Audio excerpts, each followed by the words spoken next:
Tại vì con không phải là thầy của họ, con cũng không phải là Dạ. sư phụ của họ. Họ đi theo học tập theo Phật thì đều là anh em huynh đệ cả. Dạ. Mình cũng học hỏi họ mà, họ cũng học hỏi mình, đều học tập lẫn nhau cả. Họ Dạ. kiên trì kiên quyết về việc của họ. Chứ còn giờ con chưa dìu mình được đi dìu ai.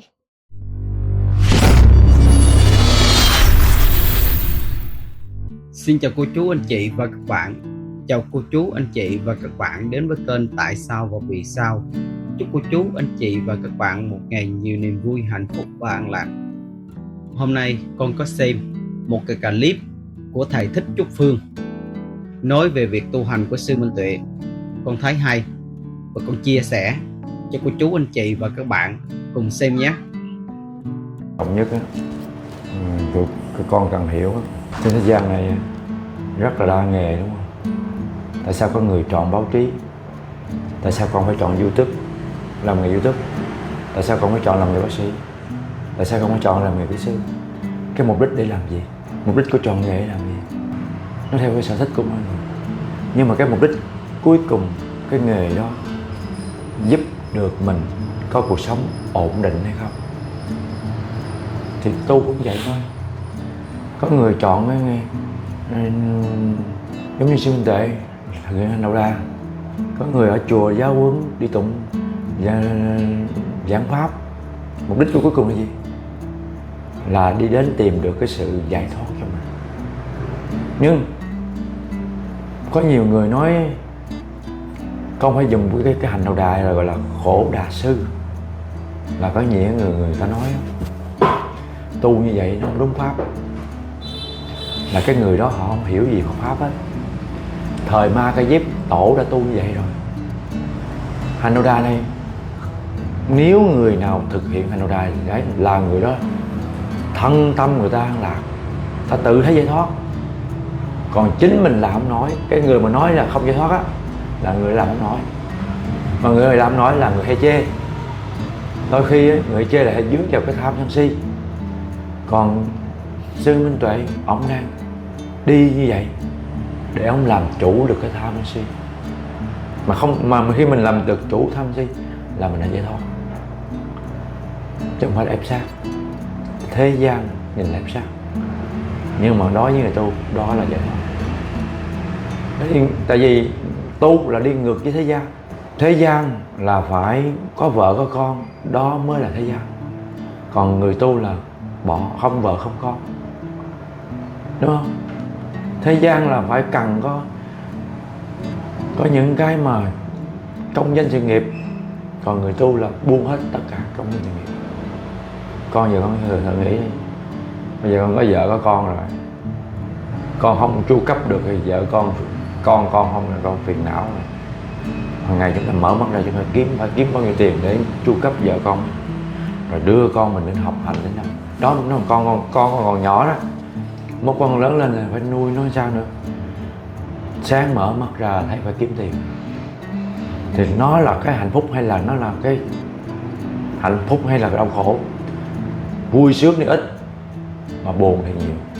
Tại vì hàng ngày mình phải lo đối phó với việc đó, phải kiện toàn cái vấn đề đó để có tiền để mình lo cho bản thân mình, rồi lo cho vợ con mình, để lo cho gia đình mình. Có giống như tại sao có nhiều người nói quý thầy á tu là cạo đầu bắt hiếu, thì người đó không hiểu gì đạo hết. Ngay cả sống họ nói là có hiếu là phải lấy vợ sinh con, nói giỏi. Đó là quy tắc, đó là cái nhìn của thế gian. Còn cái hiếu của đạo Phật, tâm linh mà, hiếu thì giúp cho ông bà cha mẹ mình phải nỗ lực hoàn thiện mình. Con không biết bơi, làm sao con cứu người chết đuối?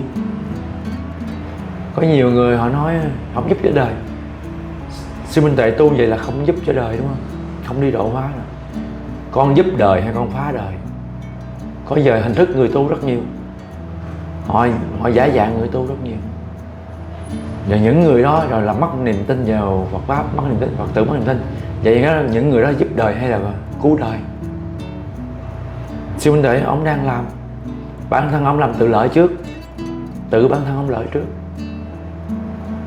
Chỉ cần mình sống tốt là xã hội bớt đi một người xấu rồi. Chứ cần gì mà đi giúp đời. Mình cứ giờ sống tôn trọng giới luật, tôn trọng luật pháp đi, thì cái xã hội này bớt đi một người xấu rồi. Vậy là đã giúp được đời rồi đó. Còn đợi mình giúp đời hả? Mình giúp đời hay mình trói buộc vào đời và mình sinh ra phiền não? Độ ai? Mình chưa biết bơi mà đi cứu người chết đuối, mình chưa độ được mình đi độ người khác cho được.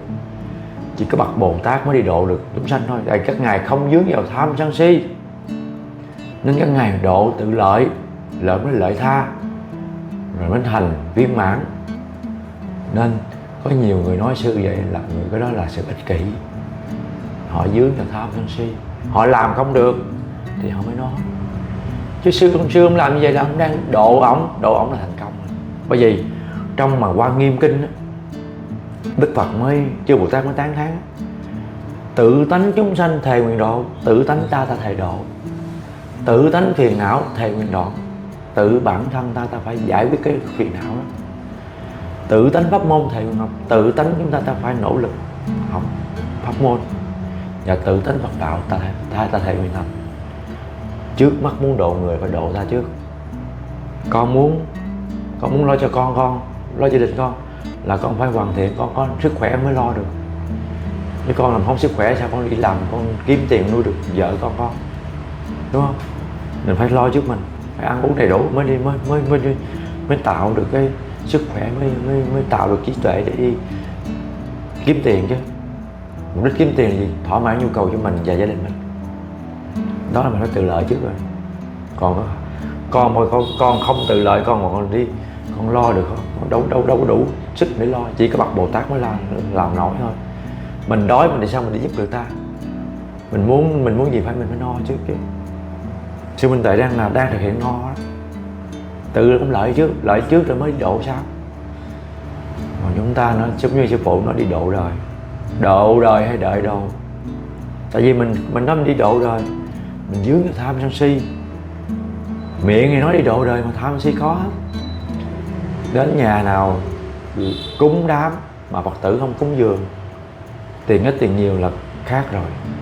Làm sao mình độ đời? Độ tiền á, độ danh á. Nên chúng ta giống như còn thấy không, chùa đã có cái này rồi, mai phải kiếm cái khác, phải kêu gọi Phật tử làm cái khác. Đó là độ đời, đó là chạy theo danh. Thời bữa nay á, Phật tử á, họ có một cái số mà bất mãn là do chư tăng không sống trong giới luật nhiều quá. Người nào cũng dướng vào tài sắc danh thì nên dẫn đến Phật tử họ cúng dường, họ quạo, họ sân lên, rồi họ mất niềm tin. Như cái vị thầy nào, mấy vị thầy đến làm đám ma, rồi gia giá làm này làm kia, rồi người đám người ta không còn tin theo tam bảo. Tại vì người ta thấy giống như trao đổi quá. Cái đó độ đời, đó là phải độ đời. Độ đời là chúng ta, nhà người ta có hữu sự, mình đến mình giúp đỡ người ta, không có phải vì tiền, không phải vì danh. Mình giúp ba bằng cái đúng theo tinh thần người tu sĩ thì mới độ đời. Còn ngoài ra chúng ta đợi đồ đến lấy, làm đám xong rồi bắt người ta phải đến chùa cúng dường. Phải cúng nhiều cũng ít gì đó, nếu cúng nhiều khác cúng ít khác, chứ đời nó không đúng. Nên cái tự lợi là sư Minh Tuệ là tuyệt vời. Tự lợi, tự mình lợi trước. Tôi không cần dám, không nhận tiền ai hết. Tôi chỉ xin đủ ăn, và ăn không được, ăn không có được no, quá no thôi là cuộc sống nó tiêu thực, nó thiếu dục chi túc thì nó ít bệnh.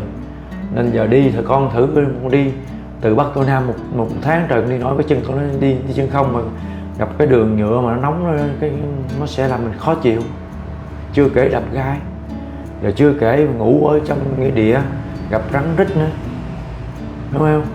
Tâm mình yếu làm đi không được đâu. Đạo ngủ mà ngủ ngồi làm không nổi, mà làm không nổi đừng bao giờ chê. Phải tôn kính những người làm như vậy.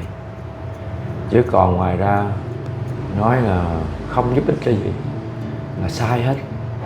Sư minh tuệ giúp được á, giúp chính bản thân sư sống hoàn thiện. Còn những người nói phải giúp ích để độ người này độ kia, độ người ta hay phá làng phá xóm, ta phải tính xét lại. Nếu độ được thì người ta không có mất niềm tin đâu. Còn nếu mà chúng ta không độ được, nó mất niềm tin. Nói như sư minh tuệ đi, ông đâu cần độ ai đâu, ta cũng theo đồng lòng. Ông đâu cần giảng pháp, còn người ta cũng theo đồng lòng. Tại sao? Người ta đang có một cái giống như là ở trong một cái thế cực, người ta cũng đang chán chường những chùa to bậc lớn. Ta thấy những người này ta thấy, nhưng mà con nên hiểu á, họ đi với sư minh tuệ về chỉ là giống như cái dạng, nó một cái phong trào thôi, đến lúc đó nó sẽ lắng xuống. Mà trước khi lắng thì sư minh tuệ cũng phải bầm dập đi. Tại vì có ở trên đời này có người khen mình thì đồng nghĩa sẽ có người chê mình. Quy tắc mà đến cao trào nó sẽ đủ thứ vu khống sư, nó làm đủ thứ trò bôi nhọ để là, tại vì Phật tử đi theo nhiều quá, chứ mấy người dân đi theo nhiều quá, dẫn đến sẽ có sự can thiệp, để gây rối trật tự an ninh, không hiểu. Nên cái đó là cái mà làm khổ đau cái người tu. Từ một ông tu, ông độc giác, ông tu đi tìm đường giải thoát, bây giờ thoát không nổi luôn, đi ngày nào cũng đi giống như một cái đoàn quân đi, sao thoát. Nay mai đến chính quyền vô can thiệp, không hiểu rồi, nên thấy tội sư hơn. Nói được, khuyên được mọi người nên từ bỏ cái niệm đi theo sư đi, để cho sư đi về tìm đường giải thoát. Một mình sư nào bây giờ sư sống quen một mình rồi, sư đâu phải đi một lần mới ra đâu. Tại vì giờ YouTube lên thì người ta biết chứ, sư phụ đã biết sư lâu, 4-5 năm trước sư đã đi, sư phụ đã có ý định đi kiếm sư rồi. YouTube này cũng là một cái giống như là PR lên rồi cuối cùng cái gì mà thái quá dẫn đến bất cập. Cái gì mà thái quá là sẽ dẫn đến bất cập liền, làm loạn. Nên ta thấy cái gì đừng có tốt quá, đừng có xấu quá, được rồi, trung đạo sống cho nó khỏe. Nhưng mà đối với sư phụ là sư tôn kính sư minh tuệ, cái hạnh tuyệt vời vậy thôi. Ngoài ra ai nói sư không có lợi độ đời sư phụ, người đó không có học. Tại vì ông đang độ, ông được rồi là được. Con giờ con hoàn thiện là người công nhân tốt rồi, con sao rồi bớt đi một người xấu rồi, bớt đi một người trộm cắp, bớt đi một người lừa dối lừa gạt, bớt người thủ đoạn rồi. Con chỉ cần thực hiện đúng phương pháp sống đạo đức, không cần đi giúp ai hết là con đã thành công. Mình không cho người ta hạnh phúc thì mình đừng bao giờ lấy hạnh phúc người khác. Mình không biết bơi, đừng có tài lanh đi cứu người ta. Mình phải tự lợi một trước rồi mới lợi tha được. Chứ còn mình chưa tự lợi, đừng mơ được tự lợi tha. Toàn là người biện ngôn xảo biện thôi, nói trên đầu môi trót lưỡi chứ người đó không có là gì. Đối với nhà Phật là tự tu là hành giả mà, là hành giáo lý của Phật. Còn khi mà con hành giáo lý của Phật thì con mới giúp đời được. Còn con mà không hành giáo lý của Phật, con biến đạo Phật, Đức Phật thành cái công cụ để kiếm tiền, là như cái nghề. Giống như mấy ông thờ tụng ở vùng đó không có thầy, không có chùa, rồi mấy ông nào ông thuộc kinh, ông cạo đầu đắp vàng, ông đi tụng Nam Ma. Ông nghĩ là tụng để ông có tiền nuôi sống bản thân, ông lo gia đình ông thôi.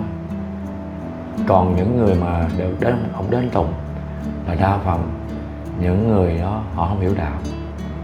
Tại vì một vị mà như vậy làm sao độ được hương linh. Muốn độ được hương linh đâu phải dễ, chỉ có làm ấm lòng người sống với người chết thôi. Giống như người chết á, họ nằm đó, cái chuyện siêu không tính sao, mà người sống họ cảm thấy họ không có đây rứt với người chết, họ làm tròn trách nhiệm cũng rước thầy bà đến tụng một thời kinh để ấm cho cha mẹ họ. Chứ họ không nghĩ là làm vậy có cha mẹ họ có siêu không nữa.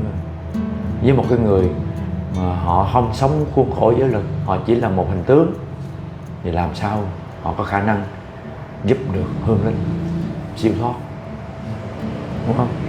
Con giờ con muốn giúp người ta là con phải có điều kiện, mình phải có một cái trí tuệ, có tiền bạc mới giúp người ta. Chứ mình không có trí tuệ mình giúp người ta thì phá hoại luôn, đúng không? Bởi vì cái câu người ta nói là ngu dốt cộng cần cù ra phá hoại. Mình muốn giúp ai là phải có sự hiểu biết. Ví dụ như giờ con thấy không, một người tai nạn giao thông mà họ chấn thương cái vùng cổ, mình không biết gì hết, mình lòng tốt mình mà mình không biết cái kỹ thuật, mình nâng nó lên làm cho rồi gãy cái đốt sống cổ, người ta chết luôn, thì cái đó là giúp có ích đi đâu, mình còn phá hoại thêm nữa. Nên tốt nhất là nếu mình không biết thì phải gọi cho chuyên môn đến họ giải quyết, chứ đừng nên làm tài lanh giúp mà không hiểu cái gì hết, dẫn đến nó còn nguy hiểm hơn do cái sự hiểu biết của mình, con hiểu không?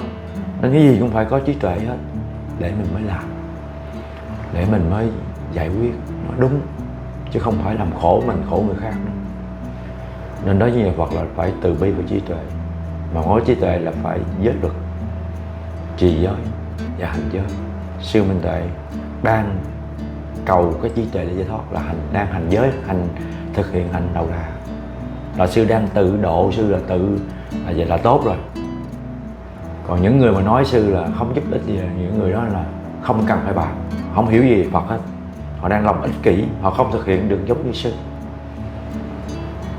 Nếu một cái vị nào mà nói mà họ cái người giúp, cái người đi đầu đời là không nói, người ta thực hiện giống như người giàu không người ta khoe hết, chỉ có người thiếu thốn họ mới khoe, chỉ có những người mà thiếu thốn họ mới sinh lòng ích kỷ. Chứ giờ con có đủ hết, con còn người ấy đâu.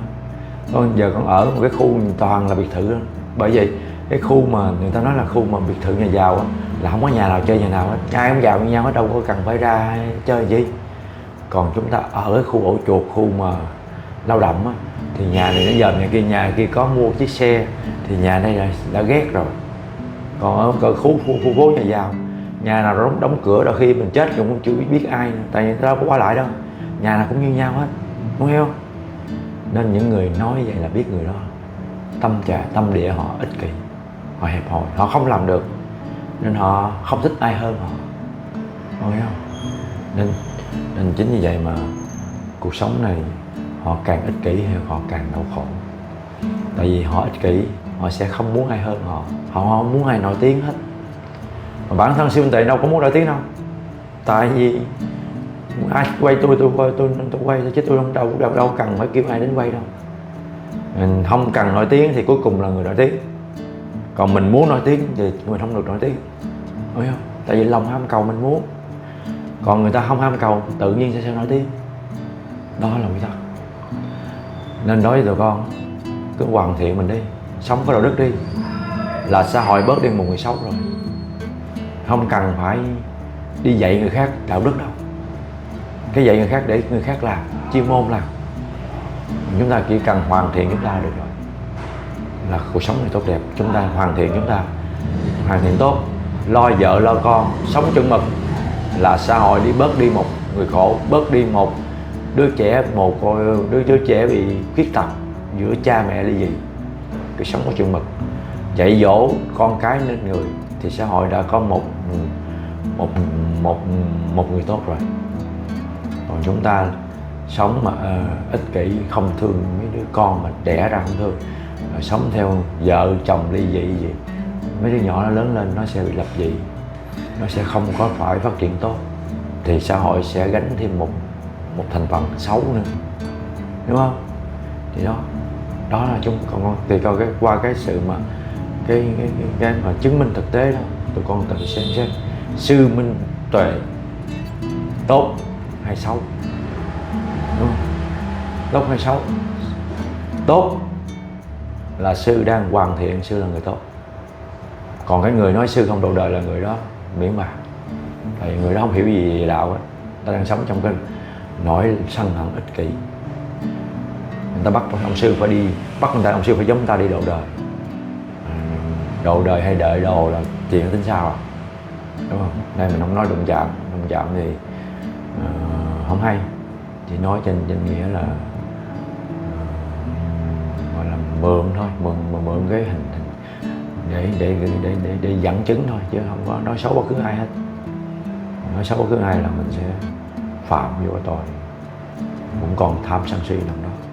Tu là bớt tham bớt sân bớt si, chứ không phải là hết tham sân si. Còn hết tham hết sân si còn thành Phật rồi. Tu là giảm tham giảm sân giảm si thôi. Nói như sư Tệ là giảm tham giảm sân giảm si, nó đi. Nếu chúng ta đói bụng chúng ta phải kiếm ăn. Còn cái Hành Đầu Đà xin không ăn quá trưa, không ăn quá 12 giờ và không được no. Nói như đó là mình phải chống lại với lại cái tâm thức mình. Khi mà tâm thức á, mình đói là phải đi kiếm ăn. Sư đã làm vậy là đang chống lại.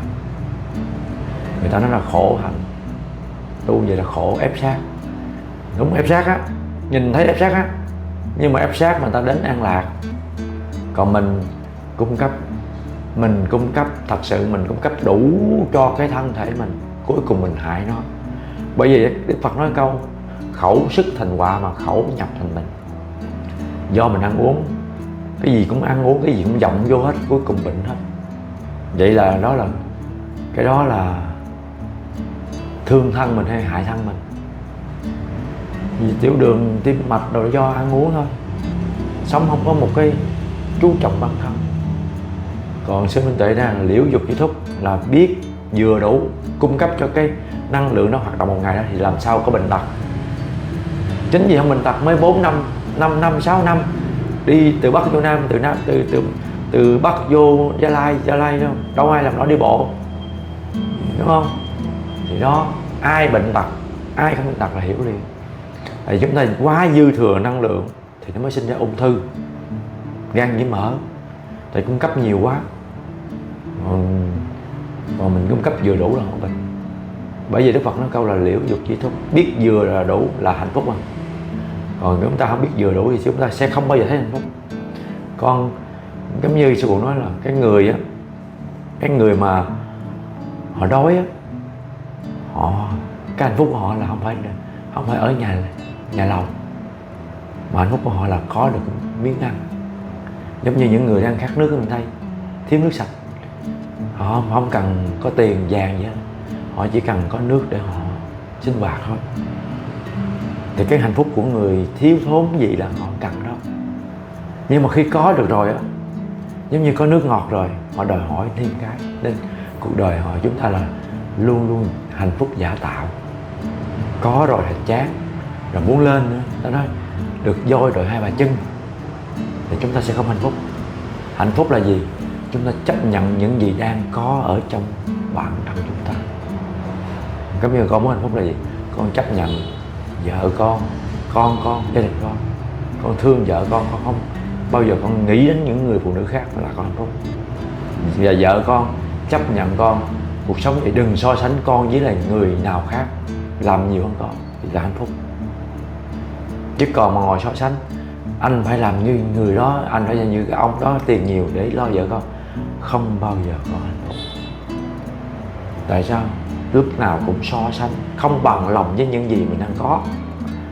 Mình đi móng tâm vọng tưởng những gì mình ước mơ, những cái gì mà mơ ước, cái tưởng tượng ra làm cho mình đau khổ thôi. Nhưng mà do cái bản chất tham sân si so sánh nên gia đình không có hạnh phúc. Mà gia đình không hạnh phúc thì cuộc sống này nó tệ nhạt.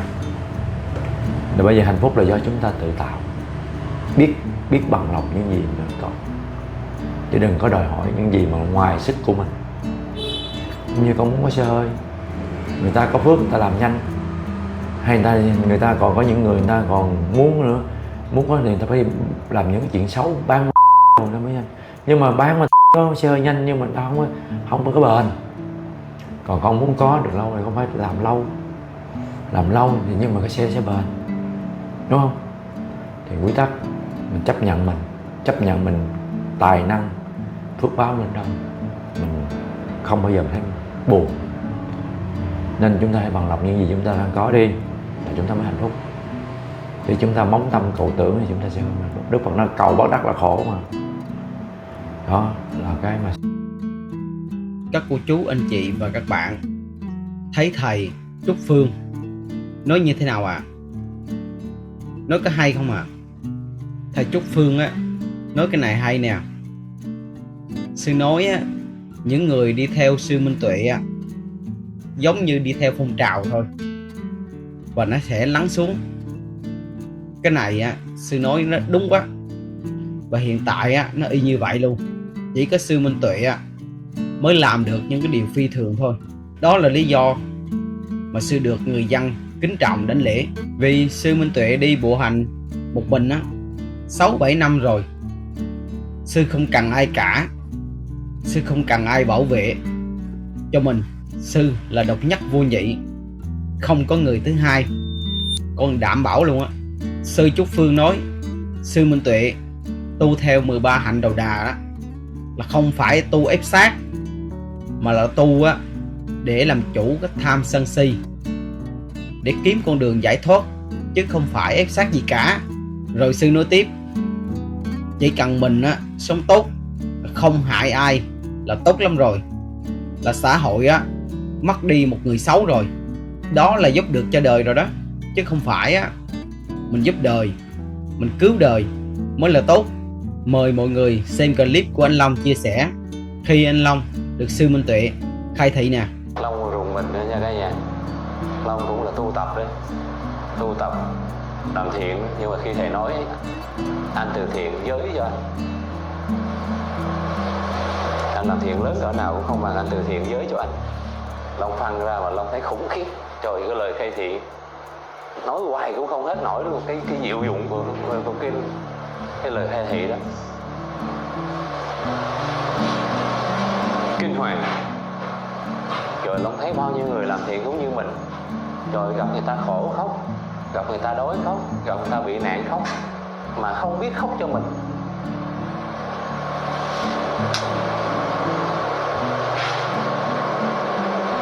Long mà thấy, nghe xong mà Long có thấy khóc cho mình luôn.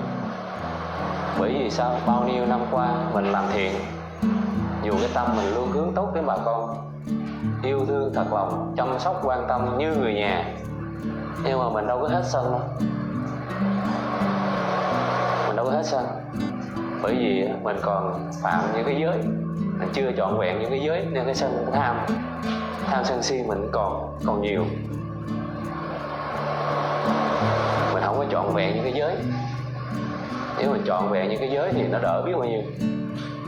Là những điều của mình làm cho bà con nó tốt đẹp hơn. Bản thân á, anh Long giúp rất là nhiều chùa, giúp đỡ rất là nhiều luôn, nhưng anh lại bị phiền não rất là nhiều, và còn sân si vì anh không giữ giới được cho bản thân của ảnh. Khi anh gặp được sư Minh Tuệ thì ảnh mới tỉnh ngộ được. Sư Minh Tuệ nói với anh Long á là anh giúp rất là nhiều người, giúp được rất là nhiều người luôn, nhưng không bằng anh giữ giới cho bản thân anh. Và như thế đó, anh Long đã bừng tỉnh luôn, giống như được khai thị trí tuệ vậy. Thật sự á, mình chưa làm được cho mình á thì làm sao giúp được cho người khác. Mình chưa biết bơi á thì làm sao mình bơi ra sông để cứu người được. Mình chưa làm giàu được thì làm sao mình chỉ người khác làm giàu được. Mình chưa bình an được thì làm cách nào mà mình chỉ cho người khác bình an được. Mình muốn độ cho người khác thì trước hết mình phải độ cho chính mình được. Khi nào độ cho chính mình được thì lúc đó mình mới tính tới độ cho ai đó. Con mời cô chú anh chị và các bạn xem clip của thầy Thích Minh Tuệ nói như thế này nhé. Tại vì con không phải là thầy của họ, con cũng không phải là sư phụ của họ. Họ đi theo học tập theo Phật thì đều là anh em huynh đệ cả. Mình cũng học hỏi họ, mà họ cũng học hỏi mình, đều học tập lẫn nhau cả. Họ kiên trì kiên quyết về việc của họ, chứ còn giờ con chưa dìu mình được đi dìu ai. Mình đang tập học và họ cũng đang tập học, thì hữu duyên thì cùng nhau học. Muốn đi thì đi, muốn về thì về, muốn bao lâu cũng được. Con thì không có mời chào họ, rủ rê họ ai cả, nhưng mà theo tự nguyện của họ. Nhưng mà con cũng không có xua đuổi, cũng không muốn thế nào cũng được. Con thì bình đẳng, tùy như thế, chứ con cũng không nói. Nhưng mà mình biết được cái gì thì mình cũng chia sẻ với họ, giống như anh em huynh đệ, như cha mẹ mình nhé, như người thân mình như thế. Chứ đi với con thì con không có cái khái niệm gọi là sư phụ hay đệ tử Dạ. gì hết. Dạ, con không có hết. Để đi theo sư đều kêu lại bằng thầy. Vâng. Sư xưng con là nó có nghĩa gì sư? Con đi. cũng ước nguyện cho họ là trở thành một thầy tu, À. tu hành như để họ thành Phật, để họ độ mình với. Chứ họ cũng có căn duyên trong đó chứ không phải chưa đến giờ đấy. Dạ. Có khi họ còn giỏi hơn cả mình nữa, nhưng mà do họ quên đấy. Dạ. Nhiều đời kiếp ở trong đó thì cũng họ là những vị thầy, những vị sư ở trong đó, tài giỏi. Mình cũng ước nguyện cho họ là giống như những vị Phật á. Dạ. Mình đi theo, đi với họ cũng có cái duyên là mình cũng có duyên với họ. Dạ. Giờ mình tu hành trước á, là con cũng mong muốn như thế thì họ là thầy cả, Dạ. là sư cả. Nhưng mà họ nhận hay không thì kệ của họ, hay là họ kêu con bằng sư hay bằng thầy gì kệ cả, họ muốn kêu cái gì kêu. Dạ. Mà mình không có bắt họ kêu như thế. Như cái này là mình thực tập vô ngã đúng không sư? Cái đấy thì con cũng không biết đấy, cái này vô ngã hay ngã đấy. Dạ. Tùy theo mọi người cảm nhận. Nhưng mà Dạ. mình thấy vui với hạnh phúc. Dạ. Mình thấy vui với hạnh phúc ấy, Dạ. mọi người cùng vui với hạnh phúc ấy, Dạ. thì mình thực hành mình làm. Dạ. Còn không thì thôi. Cô chú, anh chị và các bạn nghe sư nói hay không? Sư nói á, sư chưa dìu được cho mình á thì sư không có thể dìu cho ai được. Sư không nhận sư là thầy của ai cả. Những người đi theo sư á đều gọi sư là bằng thầy, chứ còn sư thì bản chất sư không có nhận. Sư cũng xưng hô con với những người đi theo, và những người đi theo á, sư gọi là thầy hết. Sư coi người ta là bạn đồng tu. Sư nói có khi là họ thành Phật trước sư, rồi họ độ cho sư lại. Sư khiêm tốn quá với không mọi người. Nói chung á, sư chưa bao giờ nhận mình tu đã đạt được những gì rồi. Sư cũng không có tự phong mình là chức vụ gì cả. Nên cái việc nói á, sư chống phá đạo Phật là những người u mê, chưa tỉnh, chưa thức tỉnh được. Họ đã bị ru ngủ quá lâu rồi nên khó có thể mà thức tỉnh được. Mọi người cứ nghĩ đi, nếu mà sư Minh Tuệ á, chống phá đạo Phật á, sư sẽ tự phong cho mình là một bậc thánh gì đó, và sư sẽ nói xấu các sư còn lại theo đạo Phật.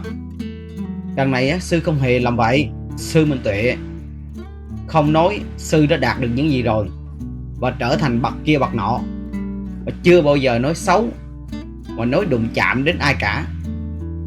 Vậy mà mọi người sân si lên, nói bôi nhọ, chê bai sư Minh Tuệ. Thật sự á, mà nói chống phá đạo Phật á, là chính những người bên trong đạo Phật đó đó, chính các sầm tăng á, mới làm cho các Phật tử quay lưng với chùa. Chính các sư thuyết giảng không đúng với lời dạy của Đức Phật á, thì mới làm các Phật tử quay lưng thôi. Chứ sư Minh Tuệ không có làm gì cả thì làm sao mà gọi là chống phá được. Khi sư Minh Tuệ xuất hiện, sư tu theo lời dạy của Phật Thích Ca Mâu Ni và đi ngược lại của các sư, thì các sư nổi sân si lên và nói xấu sư Minh Tuệ và ám chỉ sư Minh Tuệ đang chống phá đạo Phật. Ủa, sư Minh Tuệ tu theo lời dạy của Phật Thích Ca Mâu Ni mà lại là chống phá đạo Phật là sao? Nghe nó mâu thuẫn quá. Vậy mà các sư cũng mở miệng nói ra được. Rồi rốt cuộc con không biết các sư đang tu theo ai nữa, có theo lời dạy của Phật Thích Ca Mâu Ni không, mà lại nói sư Minh Tuệ chống phá lại đạo Phật. Tóm lại á, con thấy ai đi tu á mà không cảm thấy được an lạc, hay là không diệt được tham sân si, thì người đó không bao giờ độ cho ai được cả, không cầu an cho ai được cả. Mình chưa làm được thì làm sao mình giúp người khác được? Mình không an lạc được thì làm sao mình giúp người khác an lạc được? Để con kể cho cô chú anh chị và các bạn nghe một cái câu chuyện này nhé. Cái câu chuyện này nó xảy ra trong cái gia đình của con. Ngày xưa đó, con thấy mẹ con là hay làm kinh cầu an. Thường những ngày Tết là qua mùng là mẹ con hay làm kinh cầu an. Nhưng có một đợt con không thấy mẹ làm kinh nữa, thì con mới hỏi ba của con là sao năm nay con không thấy mẹ làm kinh cầu an vậy ba? Và ba con trả lời mấy ông thầy che mắt che rẻ, rồi má mày giận và không thèm làm kinh nữa. Và lúc đó con từng nghĩ mấy ông thầy tham tiền quá, tham lam quá, chê ít chê nhiều, thì làm sao các thầy an lạc được mà đi cầu an cho các gia đình khác? Nghe nó mâu thuẫn dễ sợ luôn. Vậy mà mẹ mình á tin vào và làm kinh cầu an, nó vừa tốn tiền rồi mà lại tức giận nữa, thì làm sao mà an lạc được, mà làm sao bình yên được? Thiệt tình á, khó hiểu dễ sợ. Sau này á, khi con tìm hiểu sâu về đạo Phật á, thì con mới hiểu rằng tất cả đều có nhân quả. Luật nhân quả bao trùm cả vũ trụ này, nhân nào thì qua đấy, đừng mong chờ và nương tựa vào bất kỳ ai cả. Vì khi mình nương tựa vào ai đó thì mình sẽ không nghĩ đến luật nhân quả nữa. Có khi mình sẽ không bao giờ an lạc được. Vì không có ai nương tựa là chúng ta sẽ có cảm giác mất an toàn, mất bình an và không làm được gì cả. Cũng giống như tôi nuôi dạy con cái vậy. Nếu mình để con mình nương tựa vào mình hoài từ nhỏ đến lớn luôn, thì suốt cuộc đời á, đứa bé nó không bao giờ trưởng thành được. Con của mình sẽ không bao giờ rời xa ba mẹ được. Lớn lên nó giống như con gà công nghiệp vậy đó, nó không tự đi kiếm ăn được. Nếu một ngày nào đó mình mất đi thì con của mình nó sẽ như thế nào thì mọi người sẽ hiểu rồi chứ. Con thấy á, trong cuộc sống này á, muốn tự do thì mình phải tự lo được. Tự lo được thì mới tự do. Tự do được á thì chúng ta mới thấy hạnh phúc được và an lạc được. Video của con đến đây là hết rồi. Cô chú anh chị và các bạn thấy hay thì nhớ like cho con, đăng ký ủng hộ kênh của con để con có động lực ra video mới hay hơn. Cảm ơn cô chú anh chị và các bạn rất nhiều. Chúc cô chú anh chị và các bạn một ngày nhiều niềm vui, hạnh phúc và an lạc. Hẹn cô chú anh chị và các bạn ở video tiếp theo nhé.